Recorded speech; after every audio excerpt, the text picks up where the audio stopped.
Baik, selamat pagi teman-teman. Assalamualaikum warahmatullahi wabarakatuh.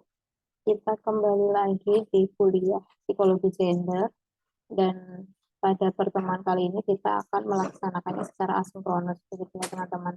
Nanti di akhir kuliah saya akan memberikan kesempatan buat teman-teman untuk berdiskusi terkait dengan materi pada pagi hari ini.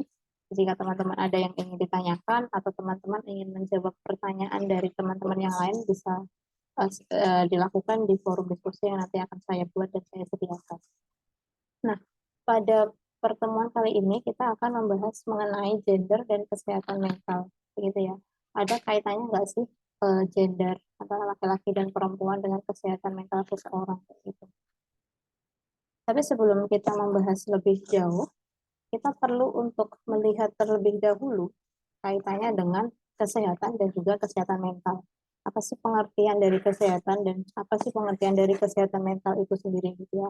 Baru nanti kita akan kaitkan ke belakang terkait dengan permasalahan-permasalahan kesehatan mental dan juga kaitannya dengan gender. Kalau berdasarkan pengertian kesehatan dari WHO, yang dimaksud dengan sehat itu ketika seseorang sehat dalam ketiga aspek. Jadi yang pertama mulai dari aspek fisik, yang kedua adalah aspek mental, dan yang ketiga adalah kesejahteraan sosial. Orang dikatakan sehat ketika ketiga aspek tersebut dalam kondisi yang baik, dalam state yang baik. Tidak serta-merta ketika orang itu tidak memiliki sakit gitu ya, orang itu bisa dikatakan sehat. Tetapi ketika orang sehat itu berarti mereka harus memiliki ketiga aspek tersebut dalam kondisi yang baik. Nah, sementara kalau kesehatan mental sendiri itu adalah bagian dari pengertian kesehatan itu sendiri gitu ya. Dan itu adalah aspek yang penting juga gitu ya. Bisa jadi orang itu secara fisik sehat, dia bisa berbuat apa saja, tetapi secara state mentalnya ada permasalahan. Nah, ketika dia memiliki state mental permasalahan, dia belum tentu juga bisa dikatakan sebagai sehat gitu ya. Dan kalau pengertian dari kesehatan mental sendiri atau mental health is sebuah state kesejahteraan mental yang memungkinkan seseorang untuk bisa mengatasi permasalahan atau stres yang dialaminya dalam kehidupan. Jadi dia juga bisa menyadari kemampuan yang dia miliki, dia bisa belajar dengan baik, dia bisa bekerja dengan baik, dan dia bisa memberikan atau berkontribusi terhadap komunitasnya atau lingkungannya. Itu adalah yang dimaksud dengan kesehatan mental. Sederhananya, orang yang dikatakan sehat secara mental itu adalah orang yang bisa berdikari. Gitu ya. Nah, dari berbagai penelitian yang ada itu menemukan bahwa antara laki-laki dan perempuan itu ada perbedaan pada berbagai macam aspek kesehatan mental gitu ya.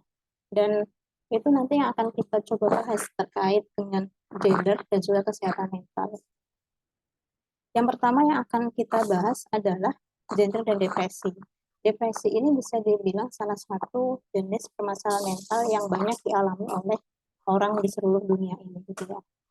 Dan kalau yang dikatakan sebagai depresi sendiri menurut DSM yang kelima itu ada beberapa jenisnya atau ada beberapa bentuknya gitu ya. Seperti yang tertera di dalam layar. Jadi ada disruptive mood dysregulation disorder, major depressive disorder, hingga unspecified depressive disorder. Ya.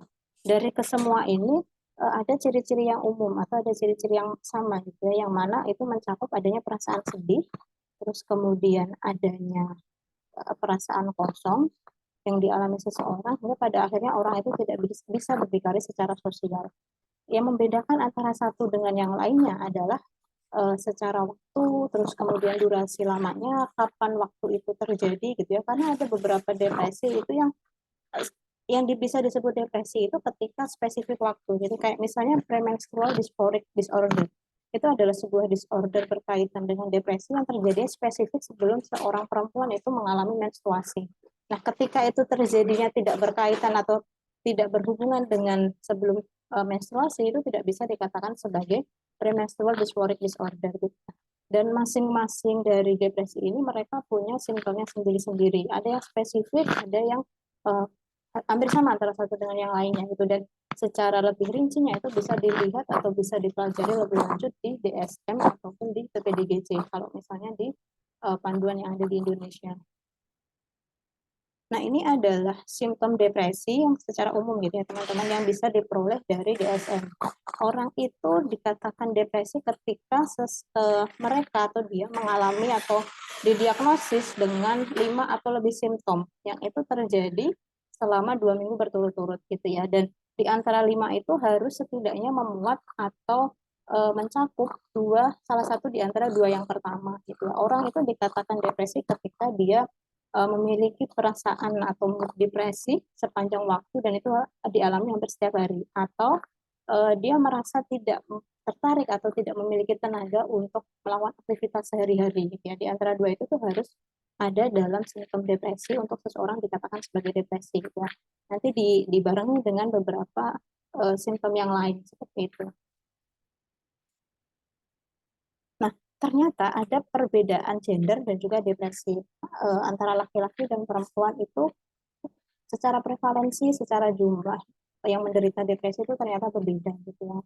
Dan dari studi yang dilakukan oleh Seder dan kawan-kawan pada tahun 2009, itu dari hasil studi dari 15 negara itu ditemukan bahwa perempuan memiliki kecenderungan lebih tinggi untuk mengalami depresi sebesar 1,3 hingga 26 kali gitu ya. Jadi jika satu orang laki-laki mengalami depresi, berarti antara 2 hingga 3 perempuan lainnya akan mengalami depresi. Sederhananya seperti itu. Dan ini ada perbedaan secara demografis itu, di mana negara-negara yang dia menerapkan pola peran gendernya lebih tradisional, itu jumlah depresinya itu akan semakin besar. Jarak antara laki-laki dan perempuan yang mengalami depresi itu akan semakin besar.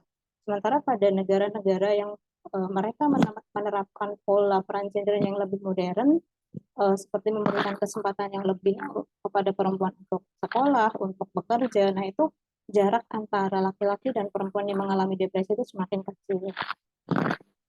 Nah, ini juga ada penelitian lain yang dilakukan oleh Van der Velde tahun 2010, di mana dia melakukan penelitian di 25 negara di Eropa.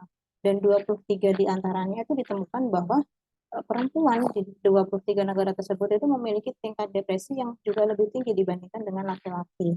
Di mana perbedaan ini mulai muncul ketika memasuki usia remaja, tepatnya pada usia 13 tahun.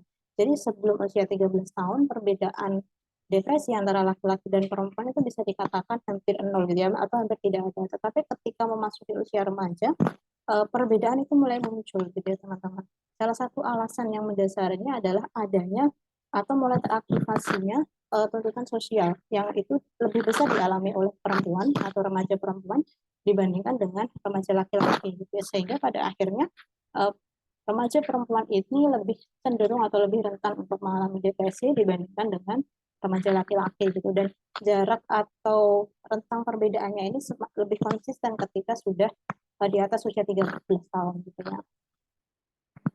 Nah, ini adalah beberapa aspek perbedaan gitu. Jadi perbedaan itu antara laki-laki dan perempuan kaitannya dengan depresi itu ada beberapa aspek. Tidak hanya dari jumlahnya saja yang ternyata perempuan lebih tinggi, tetapi ada aspek-aspek lain juga gitu ya.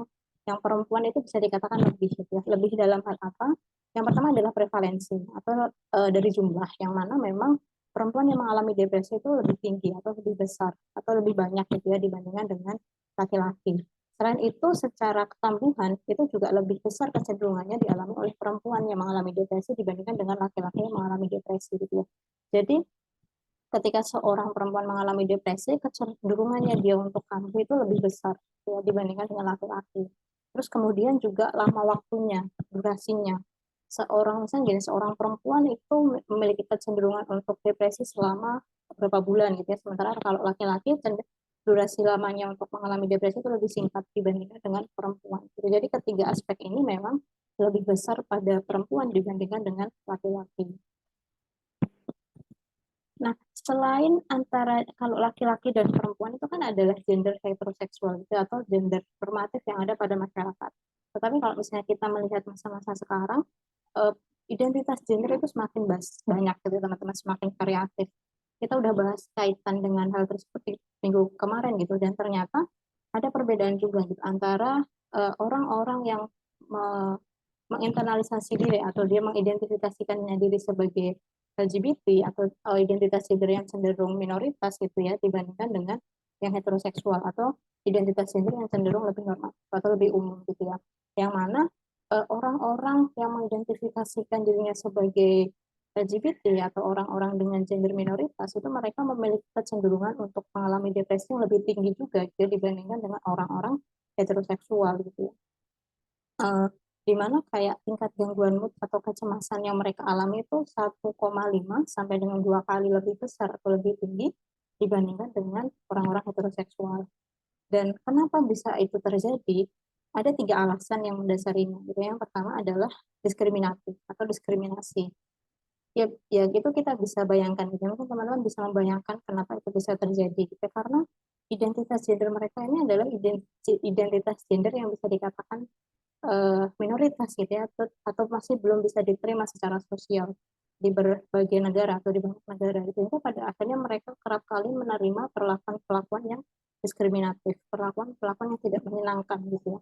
Dan ketika itu kerap kali mereka alami, pada akhirnya mereka akan mendapatkan banyak tekanan dan itu akan mengarahkan pada terjadinya kecemasan, terjadinya gangguan mood, dan bahkan juga terjadinya gangguan depresi gitu ya. Sehingga mereka lebih rentan untuk mengalami depresi. Terus yang kedua adalah kurangnya dukungan sosial, di mana terkadang mereka itu tidak diterima oleh sosial, tetapi mereka juga tidak diterima oleh keluarganya atau orang-orang terdekat, orang-orang yang seharusnya memberikan mereka dukungan, gitu ya. Tetapi karena mereka tidak diterima oleh orang terdekat ini, sehingga mereka tidak punya support system atau mereka tidak punya pihak-pihak yang bisa memberikan dukungan sosial kepada mereka. Sehingga ketika mereka mendapatkan tekanan dari luar dan mereka juga mendapatkan tekanan dari dalam, dari keluarga mereka sendiri, itu pada akhirnya kecenderungan untuk mengalami depresi pun juga akan semakin besar. Gitu ya.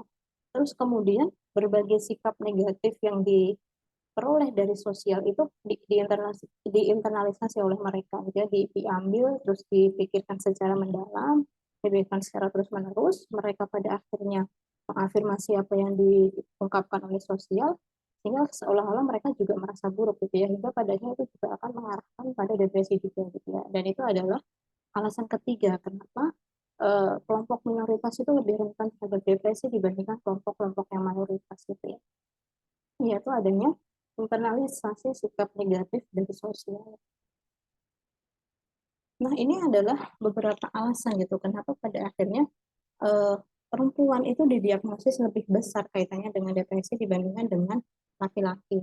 Yang pertama adalah adanya bias klinisi. Bias klinisi ini adalah bias yang dimiliki oleh para praktisi klinis ketika mereka mendiagnosis depresi pada laki-laki ataupun perempuan gitu ya. Karena depresi itu selama ini sudah diasosiasikan lebih banyak dialami oleh perempuan, hingga pada akhirnya ketika seorang perempuan itu datang ke pusat kesehatan, ke klinis, ke psikolog ataupun ke psikiater gitu ya, eh, ada asumsi bahwa para klinisi ini atau para praktisi ini punya bias atau sudah punya asumsi di awal gitu bahwa apa yang mereka ungkapkan atau apa yang mereka sampaikan itu adalah simptom depresi.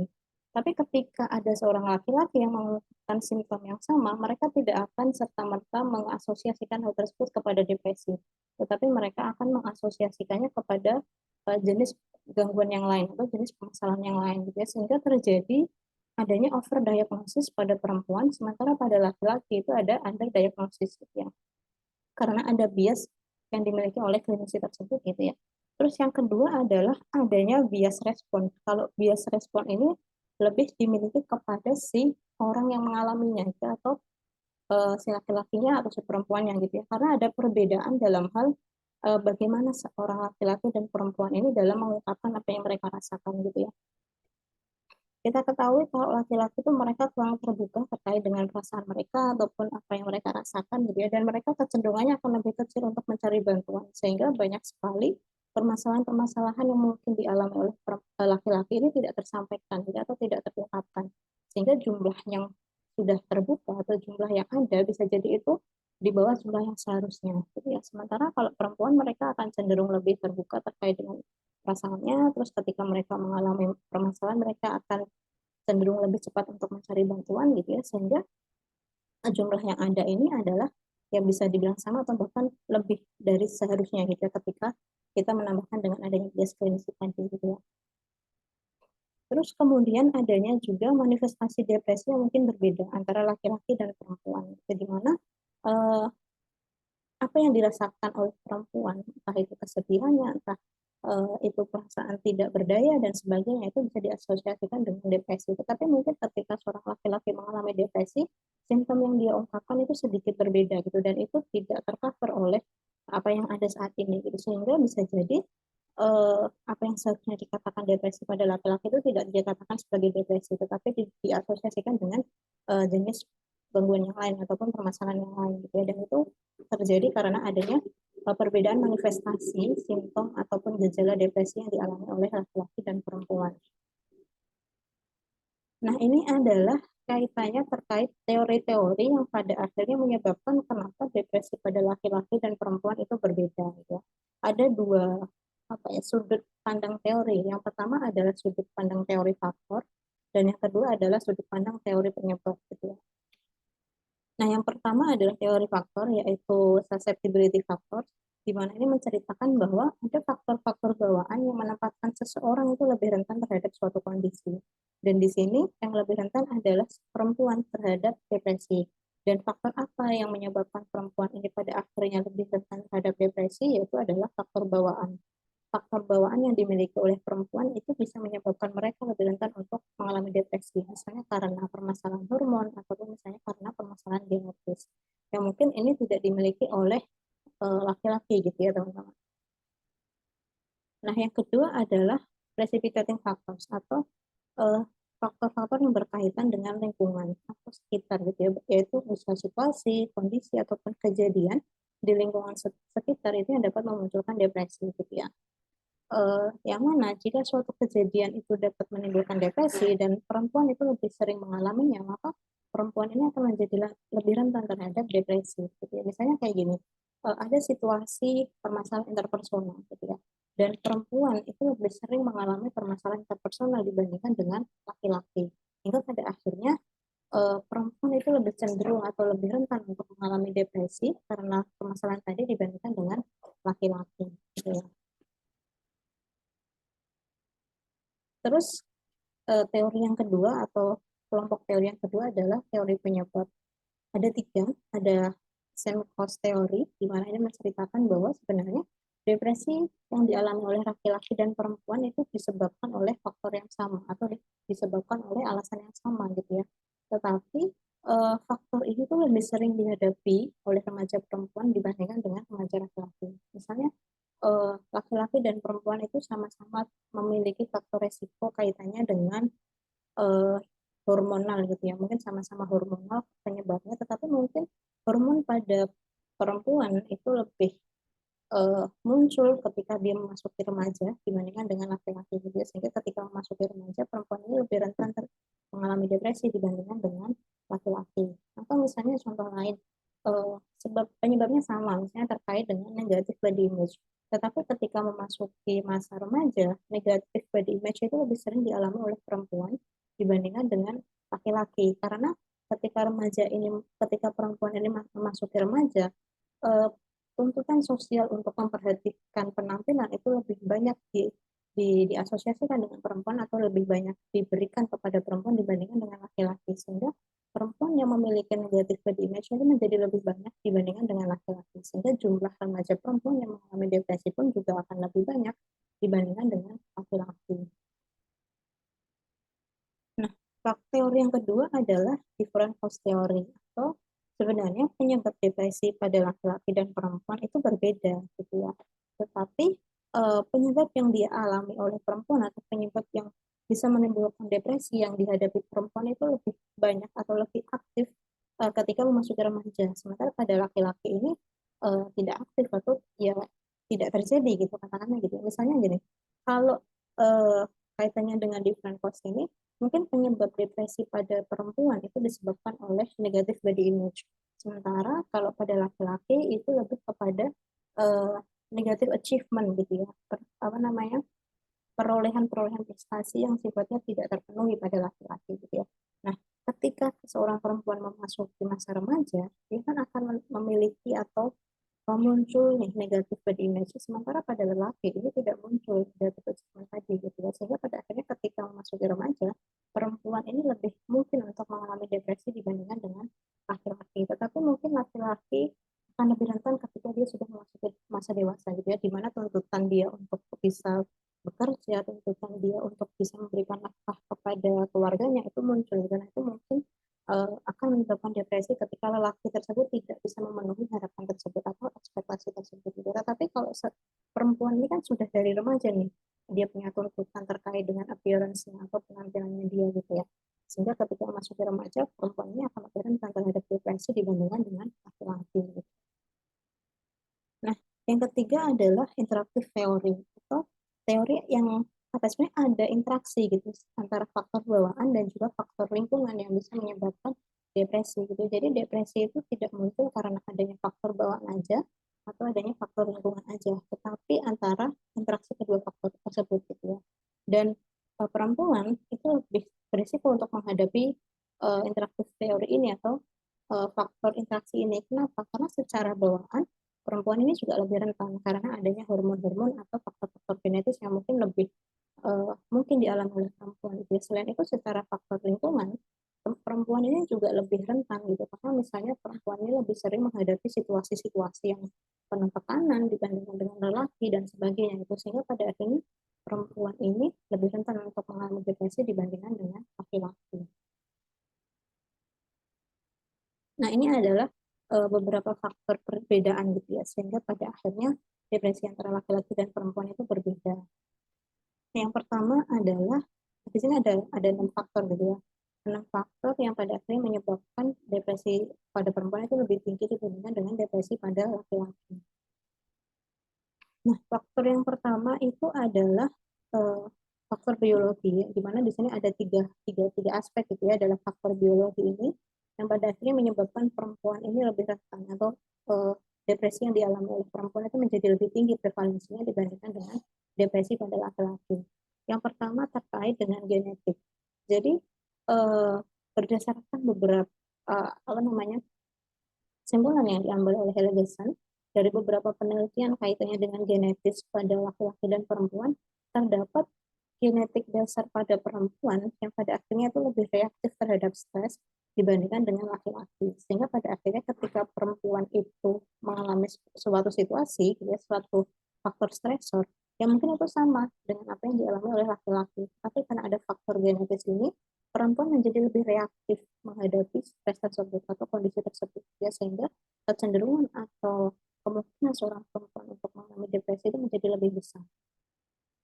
Nah, yang kedua adalah adanya faktor hormonal, gitu, teman-teman. Tetapi yang perlu digarisbawahi pada faktor hormonal ini bukanlah pada perempuan itu memiliki hormon-hormon tertentu yang menyebabkan dia lebih rentan terhadap depresi, sementara laki-laki tidak. Tapi yang perlu digarisbawahi di sini adalah adanya pola perubahan hormon yang sifatnya fluktuatif, gitu ya, yang itu terjadi pada perempuan. Kayak misalnya ketika dia akan mengalami menstruasi atau ketika dia sedang dalam kondisi hamil itu kan terjadi pola perubahan hormon dan sifatnya itu fluktuatif gitu. Dan pola perubahan inilah yang pada akhirnya berkaitan dengan tingkat depresi gitu, dibandingkan dengan hormon-hormon tertentu yang dimiliki oleh laki-laki atau perempuan gitu. Sementara kalau laki-laki kan mereka tidak mengalami pola perubahan hormonal sebagaimana yang dialami oleh perempuan gitu ya karena kan laki-laki ya ya udah gitu dia tidak mengalami misalnya menstruasi atau dia tidak mengalami kehamilan ataupun hal-hal yang bisa menyebabkan perubahan pola hormonal gitu ya sehingga laki-laki tidak lebih rentan gitu terhadap depresi dibandingkan dengan perempuan. Nah, yang berikutnya adalah bagian otak gitu ya. Beberapa ahli atau beberapa peneliti itu mengungkapkan atau berasumsi bahwa sebenarnya laki-laki dan perempuan itu uh, punya pola yang berbeda atau punya bagian-bagian yang berbeda untuk menstimulus atau merespons sebuah stimulus kaitannya dengan emosi gitu ya, faktor emosional. Sehingga pada akhirnya bagian-bagian otak ini yang berbeda ini menyebabkan adanya perbedaan juga terkait dengan prevalensi depresi pada laki-laki dan perempuan gitu ya. Tetapi mungkin untuk kaitannya dengan bagian otak ini perlu untuk lebih diperdalam lagi gitu ya teman-teman karena uh, masih ada per apa ya pergulatan gitu ya kayak masih belum belum ada kesepakatan di antara berbagai macam para peneliti kaitannya dengan apakah sebenarnya ada perbedaan secara ukuran ataukah ada perbedaan penggunaan bagian otak tertentu untuk laki-laki dan perempuan dalam merespons sebuah stresor gitu, ataupun kejadian-kejadian yang menyebabkan terjadinya stres. Terus yang berikutnya adalah adanya learned helplessness. Learned helplessness itu adalah sebuah kondisi di mana seseorang itu kerap kali mengalami situasi yang menyebabkan adanya keputusasaan gitu ya, ataupun adanya situasi yang menyebabkan seseorang itu uh, merasa tidak mampu untuk menggapai sesuatu, seseorang itu tidak bisa menyelesaikan sesuatu, atau seseorang itu tidak bisa achieve sesuatu. Dan ini terjadi secara berulang, sehingga seseorang itu pada akhirnya menginternalisasi bahwa dia itu tidak mampu untuk melakukan sesuatu. Jadi dia belum mencoba itu sudah helpless duluan, gitu, atau dia sudah putus asa duluan sebelum dia bisa mencoba atau bisa melakukan sesuatu. Gitu. Dan itu yang dimaksud sebagai helplessness.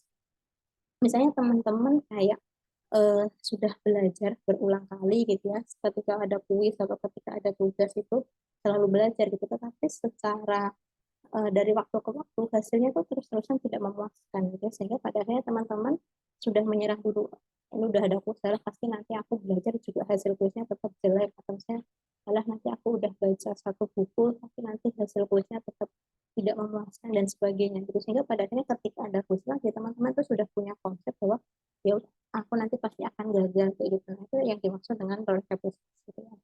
Dan learned helplessness ini terjadi karena ada tiga kondisi atau tiga pengalaman. Itu menurut Seligman tahun 92. Yang pertama adalah adanya persepsi bahwa hasil itu di luar kontrol, yaitu ketika seseorang kerap kali mengalami kegagalan atau mengalami eh, hal yang tidak sesuai dengan ekspektasi, hingga pada akhirnya orang itu punya persepsi atau punya konsep dalam dirinya bahwa apa yang dia hasilkan atau hasil akhirnya itu sudah di luar kontrol dia gitu, sehingga dia tidak bisa melakukan apapun untuk mengubah hasil tersebut gitu. Bahkan dia sudah berusaha atau dia sudah belajar mati-matian, pada akhirnya hasilnya itu tetap pasti akan jelek gitu ya. Itu adalah penyebab yang pertama gitu ya.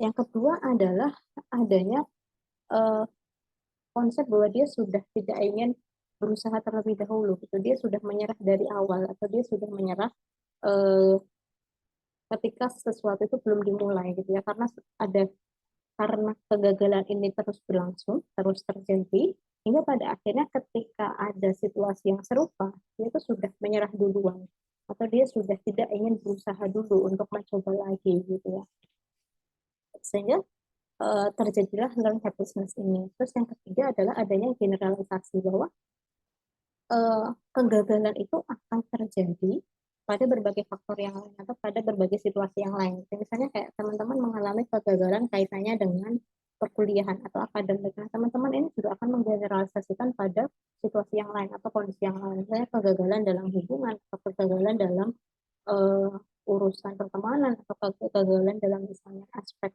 prestasi yang sifatnya akademik dan sebagainya. Gitu. Jadi ada generalisasi di sana, sehingga uh, meskipun teman-teman gagalnya di bidang akademik, di bidang yang lain pun teman-teman juga akan merasa gagal sebelum berusaha gitu ya. Dan apa kaitannya learn helplessness ini dengan depresi dan juga gender gitu ya?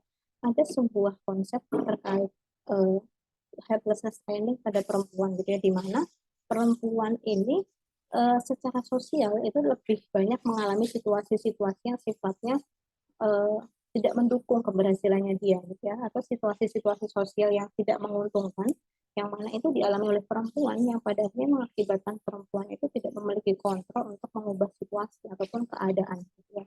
Jadi secara sosial, secara situasi sosial itu perempuan itu sudah tidak mendukung perempuan, sehingga perempuan ini terlatih untuk putus asa ya, seperti itu, sehingga pada akhirnya kecenderungan perempuan untuk mengalami depresi pun juga menjadi semakin besar dibandingkan dengan laki-laki gitu ya, karena kan kalau laki-laki kan lebih diasosiasikan dengan misalnya kemandirian, dengan prestasi, dengan keberhasilan gitu ya, dengan leadership dan sebagainya. Jadi sementara dan situasi sosial itu mendukung hal tersebut. Jadi sementara pada perempuan hal itu tuh tidak dimiliki gitu.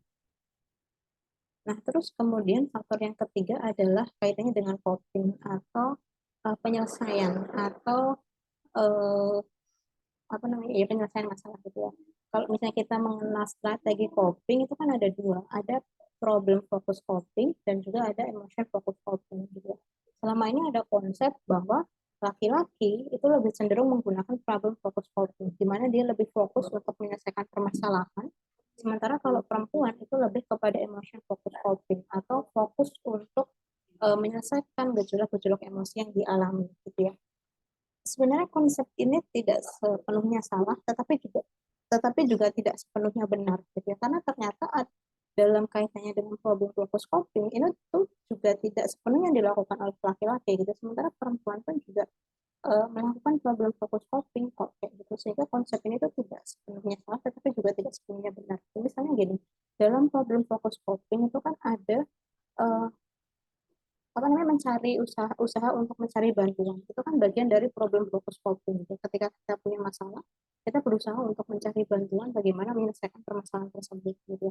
Nah, pada perempuan itu lebih lebih mungkin untuk dilakukan oleh perempuan untuk mencari bantuan gitu ya, entah itu bercerita, pergi ke profesional gitu ya, itu lebih sering dilakukan oleh perempuan dibandingkan dengan laki-laki gitu ya. Contoh lain misalnya kayak distraksi itu kan juga bagian dari emotion focus coping.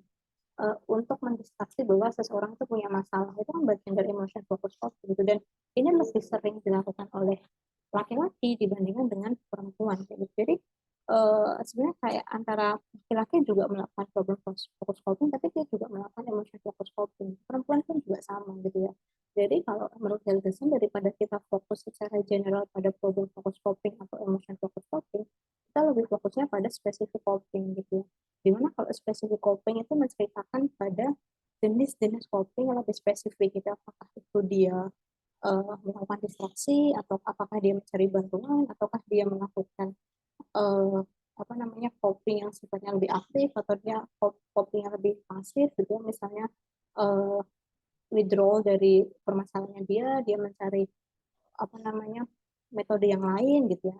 Nah itu lebih ke specific coping. Dan ternyata laki-laki itu lebih relatif memilih strategi penanganan yang sifatnya aktif gitu ya, atau berupa aksi untuk menyelesaikan permasalahan. Permasalahan itu harus seperti apa sih gitu, dan harus dibawa kemana gitu untuk bisa menyelesaikan permasalahan ini gitu ya. Sementara kalau perempuan itu sifatnya lebih kepada strategi untuk mencari dukungan gitu ya teman-teman. Jadi saya harus kemana, saya harus bertanya kepada siapa, saya harus mencari siapa gitu. Itu kaitannya dengan specific coping. Dan dalam specific coping kan juga ada sifatnya perenungan atau rumination, tetapi ada juga yang sebenarnya distraksi. Kalau rumination itu kan lebih kepada kayak kita merenungkan apa yang terjadi, terus kemudian kayak merenungkan apa yang salah dengan perilaku saya, terus kemudian apa yang akan saya lakukan selanjutnya dan sebagainya gitu. Itu adalah rumination. Dan merenung sebenarnya kalau distraksi itu kan berarti kayak kita mengalihkan pikiran kita dari masalah ya, entah kita misalnya ketika kita punya masalah kita pergi kemana dan sebagainya, itu adalah distraksi untuk mendistraksi pikiran kita dari masalah yang ada gitu. Nah, perenungan itu lebih cenderung untuk menambah beban pikiran gitu ya. Dan merenung ini lebih banyak dilakukan oleh perempuan, dan merenung ini berbanding lurus dengan depresi. Kenapa? Karena kalau misalnya kita punya masalah, terus kita merenungi dan kita menyesali, pada akhirnya kan itu akan semakin menambah negatif thinkingnya kita gitu ya, kaitannya dengan permasalahan gitu. Penyesalan itu akan semakin besar ketika kita direnungi terus-menerus. Dan ketika kita merenungi, kita tidak malah berusaha untuk menyelesaikan, tetapi malah akan menambah emosi negatif juga gitu ya pada akhirnya. Dan ketika itu terus berulang, seseorang pada akhirnya tidak berusaha untuk mencari masalah, tetapi akan menyesal lagi gitu. Dan kalau kita semakin menyesal kan pada akhirnya kita akan berdekatan dengan depresi gitu ya, dengan perasaan tidak berdaya, dengan perasaan sedih, dengan perasaan kosong dan sebagainya. Sehingga pada akhirnya perempuan itu lebih rentan untuk mengalami depresi dibandingkan dengan laki-laki, kaitannya dengan coping tadi gitu. Nah, terus kemudian adalah stressful life event gitu ya teman-teman. Stressful life event ini ada dua aspek dalam stressful life event. Yang pertama adalah differential exposure, terus yang kedua adalah differential vulnerability. Di mana differential exposure itu berarti ada perbedaan exposure atau ada perbedaan pengalaman yang dialami oleh laki-laki dan perempuan kaitannya dengan stressful life event atau kondisi-kondisi yang menyebabkan tekanan. Di mana kalau perempuan itu terpapar lebih banyak kejadian yang penuh tekanan dibandingkan dengan laki-laki. kayak misalnya kaitannya dengan permasalahan interpersonal ataupun kesedihan karena kehilangan seseorang ataupun stressful life event lainnya gitu ya. Sementara kalau laki-laki tidak sebanyak perempuan, katakanlah seperti itu. Sementara kalau differential vulnerability itu berkaitan dengan perbedaan uh, apa ya, perbedaan kaitannya dengan bagaimana seseorang itu lebih rentan terhadap suatu kejadian atau tidak gitu ya. Dan uh, pada perempuan kejadian stressful tertentu itu memiliki efek yang lebih kuat dibandingkan dengan laki-laki gitu ya. Atau sebenarnya perempuan itu lebih rentan untuk mengalami depresi dibandingkan laki-laki ketika dia mengalami kejadian tertentu. Kayak misalnya ketika kita kehilangan orang yang kita sayangi gitu ya, atau kita kehilangan orang yang kita cintai gitu ya. Laki-laki pernah mengalaminya, perempuan juga pernah mengalaminya gitu ya. Tetapi bagaimana perempuan merespon dengan bagaimana laki-laki merespon itu berbeda. Dan perempuan lebih rentan untuk menerimanya secara lebih sedih misalnya, gitu ya, atau lebih merasa kehilangan, atau merasa berdukanya lebih berat, atau lebih lebih apa namanya lebih besar dibandingkan dengan laki-laki gitu. Sehingga satu kejadian stressful yang sama itu berbeda efeknya antara laki-laki dan perempuan, dan perempuan itu lebih uh, apa ya kayak lebih internalisasinya itu lebih kuat terhadap stressful event ini, sehingga pada akhirnya mereka itu lebih rentan untuk mengalami depresi dibandingkan dengan laki-laki. Nah, yang berikutnya terkait dengan gender role, bahwa ternyata peran gender yang ada di masyarakat yang dimiliki oleh laki-laki dan perempuan itu punya efek terhadap depresi.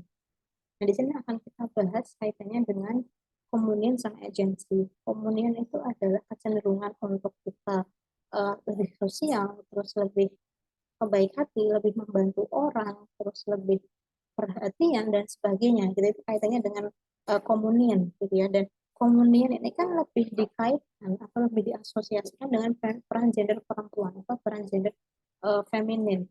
Dan ternyata komunian ini tidak punya pengaruh tertentu loh dengan depresi.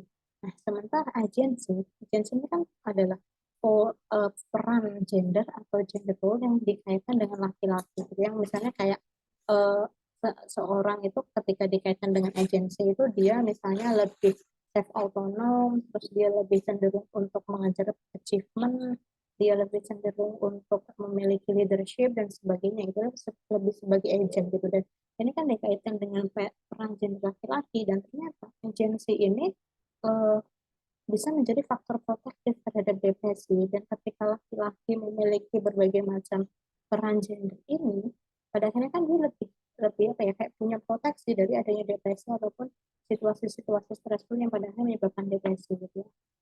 Dan peran gender ini kan dibentuk oleh sosial gitu ya teman-teman.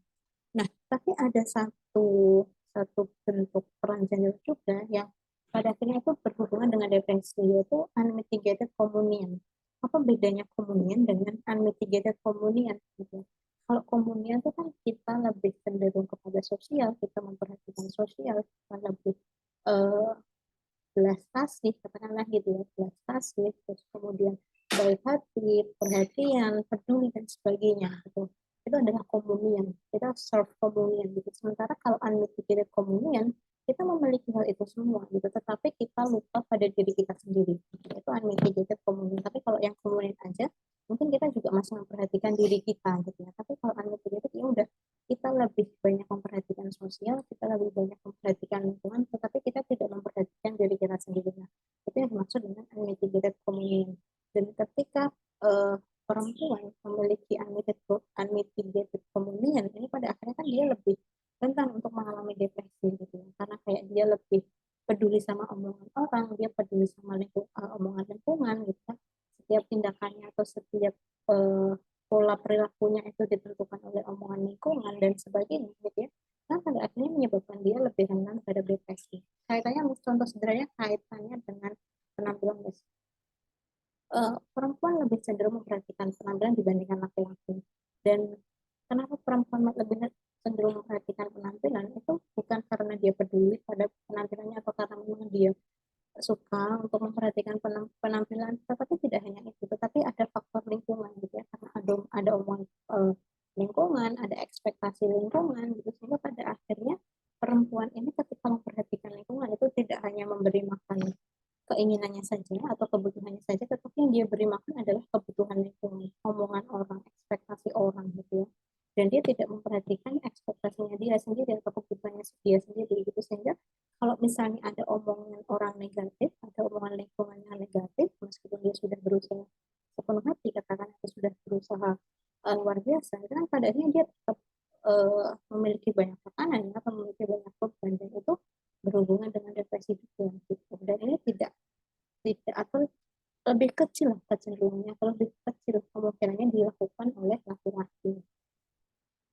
Nah, terus yang terakhir adalah terkait dengan caregiving atau pengasuhan gitu ya. Pengasuhan ini berbanding lurus dengan adanya depresi. Karena kayak misalnya ketika seorang itu punya beban pengasuhan, misalnya dia harus mengasuh anak, dia harus mengasuh orang tua, dia harus mengasuh kakek nenek dan sebagainya, orang itu kan punya banyak beban yang dialami, sehingga pada akhirnya itu bisa mengarahkan seseorang untuk mengalami depresi. Dan selama ini secara lingkungan atau secara sosial, beban pengasuhan itu lebih banyak diberikan atau dibebankan kepada perempuan dibandingkan dengan kepada laki-laki gitu. Kayak misalnya ketika ada orang tua, kita punya orang tua gitu ya, dan orang tua kita udah sepuh, yang punya panggilan untuk mengasuh itu pasti kecenderungannya adalah anak ceweknya. Ketika misalnya dalam dalam keluarga itu ada beberapa saudara, ada laki-laki dan perempuan gitu ya, yang secara sosial diharapkan untuk mengasuh orang tuanya ketika orang tuanya sudah sepuh, itu ya si anak perempuan gitu ya. Kan kecil orang sosial atau lingkungan itu mengharapkan anak yang laki-laki karena merasa bahwa oh, si laki-laki ini udah punya tanggung jawab lain, keluarganya misalnya atau anaknya kayak gitu. Sementara kalau perempuan itu ditanggung oleh suaminya dan sebagainya gitu ya, sehingga perempuan ini punya tuntutan sosial untuk mengasuh orang tuanya gitu. Dan karena perempuan lebih diasosiasikan dengan beban pengasuhan dan beban pengasuhan ini berhubungan dengan adanya depresi, makanya kan perempuan ini cenderungnya akan menjadi semakin besar untuk mengalami depresi dibandingkan dengan laki-laki. Nah, itu adalah beberapa faktor atau 6 faktor yang menyebabkan adanya perbedaan depresi pada laki-laki dan juga perempuan. Nah, ini adalah permasalahan kesehatan mental yang kedua gitu ya, kaitannya dengan gender, yaitu adalah eating disorder atau gangguan makan gitu ya teman-teman. Kita mengenal ada 3 gangguan makan. Yang pertama adalah anorexia nervosa, terus yang kedua adalah bulimia nervosa, dan yang ketiga adalah binge eating disorders. Kalau anorexia nervosa ini adalah permasalahan makan di mana orang yang mengalaminya itu tidak ingin untuk makan atau tidak ingin makan gitu ya, karena dia menghindari adanya penambahan berat badan gitu ya. Uh, jadi kayak agar berat badannya itu tetap terjaga ideal, dia itu tidak makan atau makannya minim gitu ya. Sementara kalau bulimia nervosa ini juga ada kaitannya dengan berat badan atau body image. Tetapi bedanya adalah kalau bulimia nervosa itu diawali dengan makan yang berlebihan atau makan gitu ya. Dan ketika dia sudah makan, dia akan berusaha untuk mengeluarkan makannya dengan berbagai cara untuk menghindari adanya penambahan berat badan atau untuk maintain berat badan itu tetap kecil gitu ya atau kurus gitu ya. Banyak caranya, misalnya kayak dengan cara yang paling umum dilakukan adalah muntah. Terus kemudian mungkin orang menggunakan obat pencahar ataupun obat-obat yang bisa mengeluarkan makanan dan sebagainya gitu ya, agar makanan yang sudah dia makan itu bisa keluar lagi dari tubuhnya. Nah, itu adalah bulimia nervosa. Sementara kalau binge eating disorder itu adalah perilaku makan yang berlebihan pada suatu waktu gitu ya. Dan mungkin ini agak berbeda dengan anorexia nervosa maupun bulimia nervosa. Kalau misalnya anorexia nervosa dan bulimia nervosa itu kan ketakutan untuk menambah berat badan. Sementara kalau binge eating disorder itu tidak ada hubungannya dengan body image gitu ya, tetapi kaitannya dengan makan yang berlebihan aja gitu, makan yang tidak terkontrol aja gitu ya. Dan kalau binge eating disorder itu biasanya berkaitan dengan adanya obesitas yang dialami oleh seseorang. Nah, pada 2 kasus yang pertama, anorexia nervosa dan juga bulimia nervosa, itu 90% kasusnya itu ditemukan pada perempuan. Sementara kalau yang binge eating ini cenderung tidak ada perbedaan dari jenis kelamin ataupun gender gitu ya. Jadi laki-laki bisa mengalami binge eating disorder, perempuan pun juga bisa mengalami binge eating disorder. Tetapi kalau yang anoreksia nervosa sama bulimia nervosa itu cenderungnya lebih besar dialami oleh perempuan dibandingkan dengan laki-laki. Dan kejadiannya itu lebih sering muncul ketika memasuki masa remaja. Karena apa? Lagi-lagi adanya tuntutan sosial gitu ya. Karena ketika memasuki remaja, tuntutan seseorang untuk memperhatikan penampilan atau eh, apa namanya appearance attractiveness itu lebih besar dibebankan pada perempuan dibandingkan dengan laki-laki. Pun kalau misalnya ada, itu pun konsepnya akan berbeda gitu ya kaitannya dengan appearance ini gitu. Dimana kalau perempuan itu kan harus punya tubuh yang langsing, punya tubuh yang kurus dan sebagainya gitu ya. Sehingga kalau seorang perempuan menganut model atau body image yang seperti itu, ketika dia memasuki remaja, kecenderungan dia untuk mengalami itu besar karena dia takut untuk berat badannya itu bertambah, dia takut untuk berat badannya itu di luar batas ideal, sederhananya kayak gitu. Dan sudah pasti uh, gangguan makan ini berkaitan dengan resiko kesehatan gitu ya. Di mana orang-orang yang mengalami anoreksia nervosa maupun bulimia nervosa itu beresiko untuk memiliki kesehatan yang buruk gitu ya. Kayak misalnya kalau anoreksia itu berhubungan dengan tekanan darah rendah, terus kemudian juga menurunnya kepadatan tulang gitu ya, karena dia kan eh, tidak mengkonsumsi makanan sebagaimana yang dia butuhkan gitu ya, sehingga kepadatan tulangnya kan juga akan menurun gitu. Dan karena kepadatan tulangnya menurun, pada akhirnya dia juga akan memiliki resiko osteoporosis, terus kemudian eh, penurunan massa otot, dia akan mengalami dehidrasi, gagal ginjal dan juga rambut rontok gitu ya teman-teman. Nah, sementara kalau bulimia itu ada permasalahan gastrointestinal atau permasalahan pencernaan gitu ya, karena eh, kita makan terus kemudian kita muntahkan atau kita keluarkan lagi, pada akhirnya kan pencernaan kita itu tidak bekerja sebagaimana yang seharusnya gitu ya. Sehingga seseorang yang mengalami bulimia itu cenderungnya akan sangat besar untuk mengalami permasalahan-permasalahan pencernaan. Selain itu juga adanya permasalahan eh, gigi gitu ya, entah itu giginya menjadi lebih cenderung keropos dan sebagainya gitu ya. Itu adalah kaitannya dengan bulimia dan risiko kesehatan. Nah, ini adalah beberapa faktor gitu ya, yang pada akhirnya menyebabkan kenapa sih seorang laki-laki dan perempuan itu memiliki prevalensi yang berbeda kaitannya dengan eating disorder. Yang pertama adalah biologis gitu ya. Kalau kita berbicara biologis, kita akan berbicara kaitannya dengan genetik. Itu dimana karena sekarang lebih banyak seseorang yang mengalami kecenderungan anoreksia maupun bulimia lebih besar pada perempuan, pada akhirnya kan ini juga bisa diturunkan gitu secara genetis gitu ya. Terus kemudian juga kaitannya dengan hormon. Ternyata hormon pun juga bisa berkaitan loh dengan apa namanya binge eating disorder, di mana uh, hormon testosteron itu bisa menjadi faktor protektif seseorang untuk mengalami eating disorder. Gitu ya. Jadi ada sebuah penelitian yang meneliti perbedaan eating disorder pada uh, kembar, di mana itu kembarnya identik maupun kembar yang tidak identik. Jadi kalau kembar yang tidak identik ini adalah kembar yang laki-laki dan perempuan gitu teman-teman. Di mana kalau hasil penelitian itu menyebutkan bahwa eating disorder pada laki-laki itu lebih kecil, terus kemudian diikuti dengan eh, laki-laki yang dia kembar tidak identik, laki-laki dan perempuan, terus diikuti dengan perempuan yang dia kembar tidak identik, baru kemudian perempuan yang kembar identik. Dan ini kan memperlihatkan bahwa ketika seorang perempuan masih janin itu terpapar hormon testosteron, resiko dia untuk mengalami gangguan makan itu akan menjadi semakin kecil gitu ya.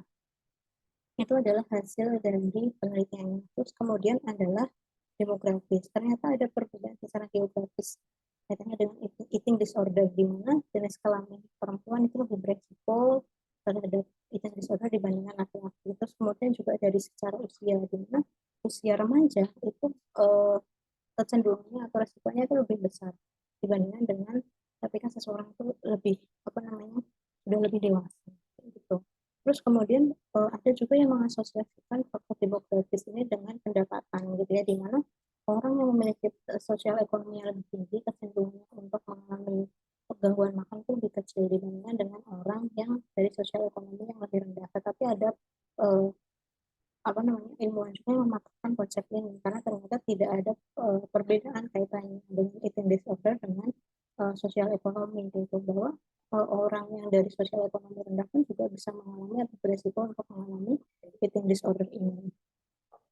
Terus kaitannya dengan peran gender, mungkin peran gender sudah dari saya singgung gitu ya, kaitannya dengan ekspektasi sosial ataupun harapan lingkungan, harapan sosial kaitannya dengan peran yang dimiliki oleh laki-laki dan perempuan, ya, di mana perempuan itu diharapkan untuk lebih memperhatikan penampilan dibandingkan dengan laki-laki.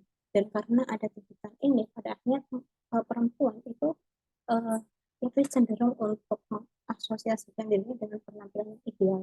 Dan ini kan pada akhirnya untuk memaintain harapan tersebut atau memaintain ekspektasi sosial tersebut, dia akan melakukan berbagai cara yang bisa jadi caranya itu yang positif dan bisa jadi caranya itu negatif. Dan ketika itu negatif, nah itu bisa jadi salah satu caranya adalah uh, tidak makan sama sekali ataupun memuntahkan makanannya ketika dia sudah makan gitu ya. Dan itu kan kaitannya dengan anoreksia nervosa dan juga bulimia nervosa. Terus kemudian adalah faktor sosial. Faktor sosial yang bisa kita ambil contoh saat ini adalah kaitannya dengan media sosial gitu ya, di mana ya mungkin tidak terbatas pada media sosial gitu, tetapi lebih kepada media, bahwa selama ini media lebih banyak mengcapture-nya kaitannya dengan bentuk ideal perempuan. Perempuan yang ideal itu adalah perempuan yang misalnya kurus, terus langsing dan sebagainya gitu, itu yang disebut sebagai perempuan yang cantik gitu. Dan ketika seseorang mendapatkan berbagai macam asupan yang semacam itu, perempuan kan akan menginternalisasi bentuk tubuh yang ideal itu seperti ini gitu, seperti apa yang disampaikan oleh media gitu ya, sehingga dia berusaha untuk bisa mencapai body goal itu gitu. Dan salah satu caranya adalah misalnya tidak makan ataupun makan berlebihan dengan kemudian dimuntahkan dan sebagainya. Dan pada akhirnya perempuan yang mengkonsep body goal yang semacam itu lebih beresiko untuk mengalami eating disorder dibandingkan dengan laki-laki gitu ya. Mungkin laki-laki itu uh, body goal-nya tuh tidak yang harus kurus, langsing gitu, enggak. Makanya resikonya pun akan menjadi semakin tinggi. Tetapi bukan berarti laki-laki pun tidak tidak mungkin mengalami eating disorder. Laki-laki pun juga mungkin mengalami eating disorder, tetapi mungkin secara prevalensi tidak sebesar pada perempuan gitu. Terus kemudian adalah faktor psikologis. Ya, faktor psikologis adalah faktor-faktor yang memang dimiliki atau di apa namanya dipunyai oleh si individu itu sendiri gitu. Dan salah satu faktor psikologis yang diasosiasikan dengan eating disorder adalah self control gitu, di mana seseorang yang uh, self controlnya itu rendah, dia akan memiliki kecenderungan untuk uh, mengalami eating disorder. Sementara kalau self controlnya bagus, dia akan cenderung rendah resikonya untuk mengalami eating disorder. Dan laki-laki itu diasosiasikan memiliki self control yang lebih bagus dibandingkan dengan perempuan, sehingga perempuan ini resikonya pun juga akan lebih tinggi karena dia self controlnya itu dianggap lebih rendah gitu. Nah, yang terakhir dalam bahasan kita kali ini adalah bunuh diri gitu ya teman-teman. Ternyata ada perbedaan, dan menurut saya kalau yang kasus bunuh diri ini cukup unik gitu ya, kaitannya dengan perbedaan gender dalam kesehatan mental. Tapi mungkin sebelum lanjut ke sana, kita perlu untuk membahas dulu kaitannya dengan bunuh diri. Apa sih yang dimaksud dengan bunuh diri gitu ya? Kita sudah kerap kali mendengar kata bunuh diri, tetapi yang kita asosiasikan dengan bunuh diri adalah perilaku yang sudah kejadian ketika seseorang melakukan usaha bunuh diri dan itu berhasil, itu yang dimaksud dengan bunuh diri. Tetapi ternyata tidak sebatas itu aja gitu ya. Yang dimaksud dengan bunuh diri oleh Darmaning Tias tahun 2002 itu adalah tindakan nyata yang menyebabkan hilangnya nyawa seseorang oleh dirinya sendiri. Dan itu dilakukan secara sengaja dan di dalam kondisi sadar. Jadi kayak dia sengaja untuk menghilangkan nyawanya sendiri, dan itu dilakukan dengan kondisi sadar. Maksudnya tidak dalam pengaruh obat-obatan, tidak dalam pengaruh alkohol, dan sebagainya gitu ya. Dan menurut Halfon, yang dimaksud dengan bunuh diri atau cakupan dari bunuh diri itu tidak hanya tindakan, tetapi juga usaha bunuh diri, terus kemudian ide dan pikiran bunuh diri, rencana bunuh diri, ataupun ancaman bunuh diri itu masuk cakupan dalam bunuh diri gitu ya teman-teman. Dan mungkin selama ini yang banyak diteliti kaitannya dengan bunuh diri itu lebih kepada ide ataupun pikiran bunuh diri gitu. Karena itu mungkin sifatnya lebih ke self report gitu. Apakah kamu memiliki pikiran untuk bunuh diri dan sebagainya. Dan itu lebih banyak diteliti dibandingkan dengan tindakan ataupun usaha bunuh diri. Nah, ini adalah data kaitannya dengan bunuh diri gitu ya teman-teman. Kalau dilihat dari sini, eh, data bunuh diri itu lebih besar atau lebih tinggi prevalensinya pada laki-laki gitu ya. Jadi laki-laki yang meninggal karena bunuh diri jumlahnya lebih besar dibandingkan dengan perempuan gitu ya.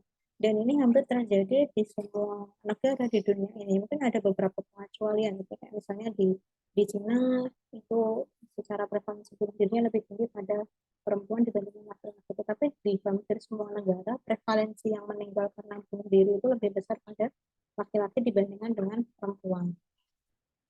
Tetapi ada sebuah paradoks gitu ya teman-teman, di mana berparadoks ini menjelaskan bahwa kejadian bunuh diri itu lebih tinggi pada laki-laki, tetapi tingkat percobaan bunuh diri itu lebih tinggi pada perempuan gitu ya. Jadi perempuan yang melakukan percobaan bunuh diri itu lebih banyak jumlahnya, sementara jumlah yang meninggal karena bunuh diri itu lebih besar laki-laki. Dan kenapa terjadi perbedaan ini gitu ya? Kalau misalnya percobaannya lebih banyak dilakukan oleh perempuan, ya berarti harusnya yang lebih banyak meninggal karena bunuh diri perempuan dong gitu. Tetapi ternyata tidak seperti itu gitu.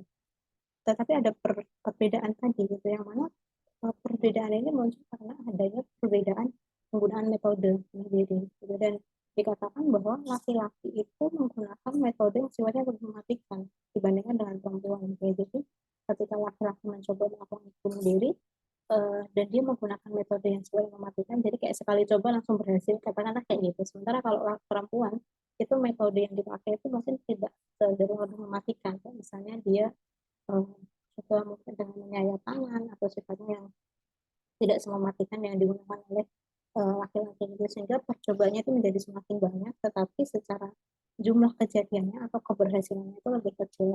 Itu adalah kaitannya dengan paradoks gender dalam bunuh diri. Nah, ini adalah beberapa faktor yang dikaitkan dengan bunuh diri gitu ya teman-teman. Saya mendapatkan sumber ini dari WHO gitu, dan sebenarnya kalau ngomongin faktor resiko itu ada banyak sekali gitu ya. Ada yang spesifik, misalnya kayak menjelaskan faktor personal, kayak permasalahan-permasalahan psikologis yang dialami oleh seseorang, ataupun secara kepribadiannya seperti apa yang pada akhirnya menyebabkan seseorang itu cenderung melakukan bunuh diri dan sebagainya gitu. Tapi saya personal lebih suka menggunakan sumber WHO ini ketika saya membahas kaitannya dengan bunuh diri. Kenapa? Karena menurut saya ini lebih lebih apa ya, lebih capture dari berbagai sisi atau dari berbagai aspek itu. Karena sebenarnya kalau kita membahas kaitannya bunuh diri atau alasan seseorang melakukan bunuh diri itu, kita tidak tahu alasan pastinya seperti apa. Tetapi alasan seseorang melakukan bunuh diri itu bisa dipengaruhi oleh berbagai macam hal. Bisa jadi dia sudah punya permasalahan yang menumpuk, tetapi ada satu trigger tertentu yang mengakibatkan seseorang itu pada akhirnya melakukan usaha bunuh diri ataupun melakukan tindakan bunuh diri gitu. Tetapi secara faktor resiko itu sebenarnya sangat banyak, dan itu tidak bisa di capture pada satu hal aja atau satu aspek saja gitu ya. Dan kalau menurut WHO itu ada 3 aspek besar yang bisa menyebabkan seseorang itu lebih rentan terhadap bunuh diri. Yang pertama adalah faktor personal. Jadi memang secara personal itu dia memiliki hal-hal atau memiliki situasi-situasi yang membuatnya lebih rentan untuk melakukan percobaan bunuh diri. Misalnya adalah gangguan kesehatan mental. Entah itu kesehatan fisik ataupun kesehatan mental sebenarnya. Jadi seseorang yang memiliki permasalahan kesehatan, baik itu kesehatan fisik ataupun mental, mereka akan lebih rentan untuk melakukan bunuh diri. Misalnya kayak orang yang punya sakit kanker, atau misalnya orang yang punya sakit uh, mematikan lainnya gitu ya, entah itu sakit autoimun misalnya atau sakit apapun gitu ya, kecenderungan dia untuk melakukan bunuh diri itu lebih besar karena dia kayak merasa terbebani dengan penyakitnya, dia sudah tidak punya harapan hidup dan sebagainya gitu ya. Ataupun misalnya permasalahan-permasalahan kesehatan mental, entah itu depresi, entah itu schizophrenia, ataupun entah itu permasalahan yang lainnya gitu. Dan salah satu kesehatan mental yang banyak dikaitkan dan banyak ditemukan kaitannya dengan bunuh diri adalah depresi gitu. Jadi orang yang memiliki depresi itu kecenderungannya atau kerentanannya untuk melakukan bunuh diri itu besar gitu. Karena ketika dia dalam fase atau dalam episode depresi, dia itu kan tidak punya semangat untuk hidup gitu ya. Dan ketika dia dalam fase depresi itu dia punya pikiran-pikiran negatif untuk mengakhiri hidupnya. yaitu adalah faktor personal yang dia miliki. Nah, juga misalnya faktor apa namanya, faktor-faktor kepribadian gitu ya, dan ada banyak sekali faktor kepribadian yang bisa dikaitkan dengan uh, bunuh diri gitu ya. Terus faktor yang kedua adalah faktor sosial. Faktor sosial itu bisa dari keluarga, bisa dari teman, bisa dari sekolah gitu ya, yang pada akhirnya itu bisa menyebabkan seseorang rentan terhadap bunuh diri. Misalnya kayak dari faktor keluarga, permasalahan-permasalahan dalam lingkup keluarga, entah itu si anak mengalami kekerasan, baik itu kekerasan fisik, kekerasan seksual, ataupun kekerasan emosional, verbal, nah itu membuat seseorang itu lebih rentan untuk melakukan bunuh diri. Terus kemudian permasalahan dalam lingkup pertemanan atau relasi relasi interpersonal, ataupun juga misalnya permasalahan yang dialami dalam lingkup sekolah, misalnya kayak si anak mengalami bullying, menjadi korban bullying dan sebagainya, itu kan menyebabkan seorang itu rentan untuk mengalami uh, bunuh diri atau dia melakukan bunuh diri. Terus kemudian kaitannya dengan faktor general. Kalau faktor general ini faktornya sifatnya lebih makro gitu ya teman-teman, lebih makro, kayak misalnya akses kesehatan mental, terus kemudian kemudahan untuk uh, atau sistem pencegahan bunuh diri yang dimiliki oleh negara. Apakah negara punya sistem untuk merekod kejadian bunuh diri, ataukah apakah negara ini punya sistem preventif untuk mencegah bunuh diri dan sebagainya, itu adalah yang dimaksud dengan faktor general gitu ya. Dan menurut saya, pertautan atau pertalian dari ketiga faktor inilah yang pada akhirnya menyebabkan seseorang itu rentan untuk mengalami bunuh diri gitu ya. Jadi kayak tidak cukup satu faktor aja yang pada akhirnya mendorong seseorang itu melakukan bunuh diri. Misalnya dia mungkin punya faktor resiko secara personal gitu, tapi secara sosial itu dia mendapatkan dukungan dari keluarga, misalnya pada akhirnya resiko faktor personal itu bisa tercover dengan adanya faktor protektif dari sosial, sehingga kemungkinan atau kecenderungan dia untuk melakukan bunuh diri itu menjadi lebih kecil gitu teman-teman.